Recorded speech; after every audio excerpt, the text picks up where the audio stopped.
Hello everyone and welcome to Mehars kitchen. ഇന്ന് നമുക്ക് ഒരു അടിപൊളി ബീഫ് കടായിൻ്റെ റെസിപ്പി നോക്കിയാലോ. നല്ല ടേസ്റ്റി വളരെ എളുപ്പത്തിൽ ഉണ്ടാക്കാൻ പറ്റിയ ഒരു കടായി റെസിപ്പിയാണ്. നല്ല മസാലയൊക്കെ കൂട്ടിയിട്ട് നല്ല ടേസ്റ്റി ഡിഷാണ്. അപ്പോൾ നമുക്ക് ഇതിൻ്റെ റെസിപ്പി നോക്കാം. മമ്മിനോട് ചോദിക്കാം.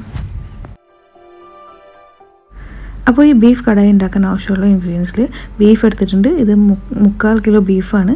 ഇതിൽ എല്ലുള്ള കഷ്ണങ്ങളും എല്ലില്ലാത്ത കഷ്ണങ്ങളും രണ്ടും മിക്സ് ആക്കിയിട്ടാണ് എടുത്തിട്ടുള്ളത്.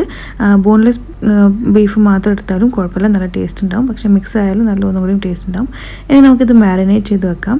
മാരിനേറ്റ് ചെയ്ത് വെക്കാനായിട്ട് ഇതിലേക്ക് ഒരു 1/2 കപ്പ് തൈര് ഒഴിച്ച് കൊടുക്കുന്നുണ്ട്. തൈര്, പിന്നെ 2 ടേബിൾ സ്പൂൺ വെളുത്തുള്ളി ഇഞ്ചി പേസ്റ്റ്, പിന്നെ മസാലകളിൽ 2 ടീസ്പൂൺ മല്ലിപ്പൊടി, 2 ടീസ്പൂൺ കശ്മീരി ചില്ലിപ്പൊടി, 1/2 ടീസ്പൂൺ മഞ്ഞൾപ്പൊടി, പിന്നെ 1/2 ടീസ്പൂൺ മുളക് പൊടി, പിന്നെ ആവശ്യമുള്ളത് 1 ടീസ്പൂൺ നിറച്ച് ചെറിയ ജീരകം പൊടിച്ചതും, പിന്നെ ആവശ്യത്തിന് ഉപ്പ്. ഇതെല്ലാം കൂടിയിട്ട് നന്നായിട്ട് മിക്സ് ചെയ്തെടുക്കാം. നന്നായിട്ട് ഇതെല്ലാം മട്ടനിലേക്ക് മിക്സ് ചെയ്ത് കൊടുക്കാം. മിക്സ് ചെയ്തതിന് ശേഷം നമുക്കിതൊരു മൂടി വെച്ചിട്ട് 15 മിനിറ്റോളം ഇത് നന്നായിട്ട് മാരിനേറ്റ് ചെയ്ത് വെക്കാം. കൂടുതൽ വെച്ചാലും കുഴപ്പമില്ല. ഇനി നമുക്ക് ഒരു കുക്കർ ചൂടാക്കിയെടുക്കാം. ഇതിലേക്ക് 1/4 കപ്പ് ഓയിൽ ചേർത്ത് കൊടുത്തിട്ടുണ്ട്. ഓയിലൊന്ന് ചൂടായ ഇതിലേക്ക് 2 മീഡിയം സൈസ് സവാള കട്ട് ചെയ്തത് ചേർത്ത് കൊടുക്കാം.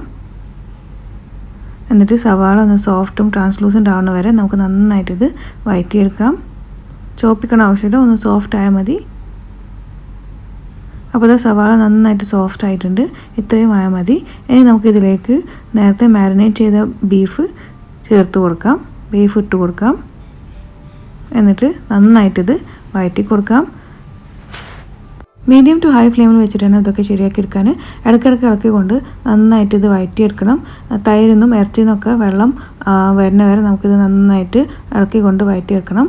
ഇടയ്ക്കിടയ്ക്ക് ഇളക്കിക്കൊണ്ട് തന്നെ ഇത് വഴറ്റിയെടുക്കണം. കാരണം തൈരിട്ടതാണ്. അപ്പോൾ തൈര് പിരിയാതിരിക്കാൻ വേണ്ടിയിട്ട് ഇത് ഇടയ്ക്കിടയ്ക്ക് ഇളക്കിക്കൊണ്ട് ശരിയാക്കിയെടുക്കണം. തൈരിന്നും ഇറച്ചിന്നൊക്കെ വെള്ളം വരുന്നവരെ നമുക്കിത് ഇടയ്ക്ക് ശരിയാക്കാം.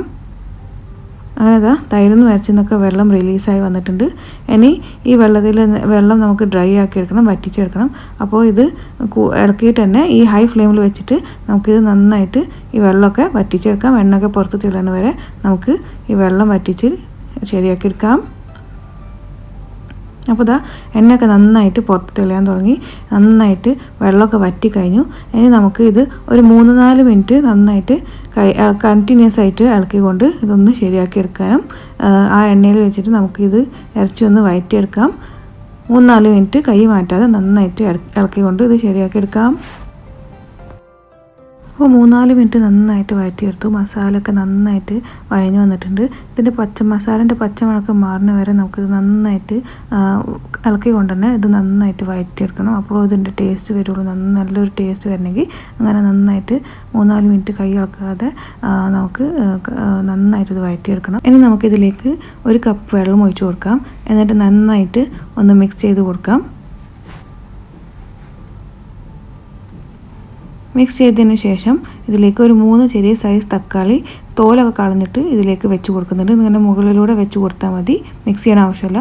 എന്നിട്ട് ഇത് മൂടി വെച്ചിട്ട് ഇറച്ചി ഒരു 90% വേവണ വരെ നമുക്ക് വേവിച്ചെടുക്കാം. ഒരു 90% വേവിച്ചെടുത്താൽ മതി. 90 to 95% വേവിച്ചെടുത്താൽ മതി. അപ്പോൾ ഇറച്ചിൻ്റെ വേവിനനുസരിച്ചിട്ട് വിസിലടുപ്പിച്ചിട്ട് ഇത് ഒരു 90% വേവിച്ചെടുക്കാം. അപ്പോൾ നമ്മൾ ഇറച്ചി ഇവിടെ വെന്ത് കിട്ടിയിട്ടുണ്ട്. ഒരു 90 to 95% വരെ മാത്രം വേവിച്ചെടുത്താൽ മതി. ബാക്കി കുറച്ചും കൂടി നമുക്ക് വേവിക്കാനുണ്ട്. അപ്പോൾ അതിൽ വെന്ത് കിട്ടും. ഇത് ഒരു 5-6 വിസിലെടുത്തു വെന്ത് കിട്ടാൻ.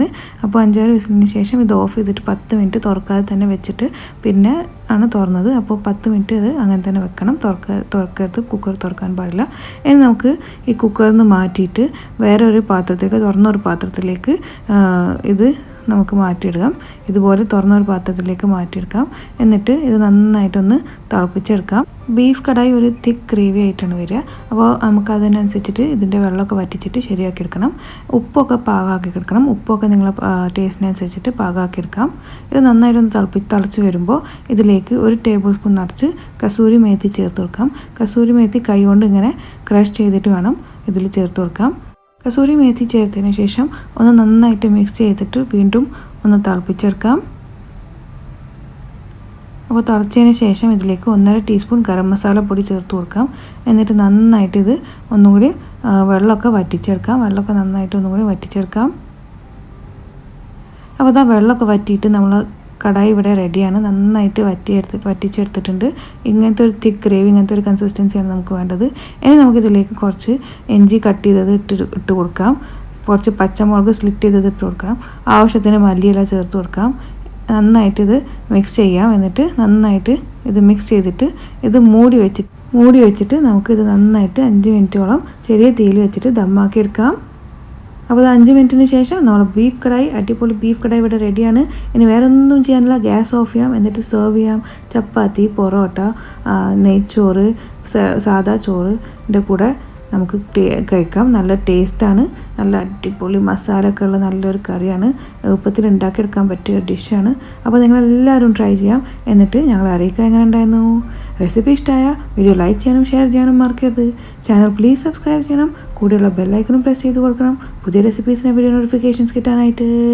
Thank you for watching.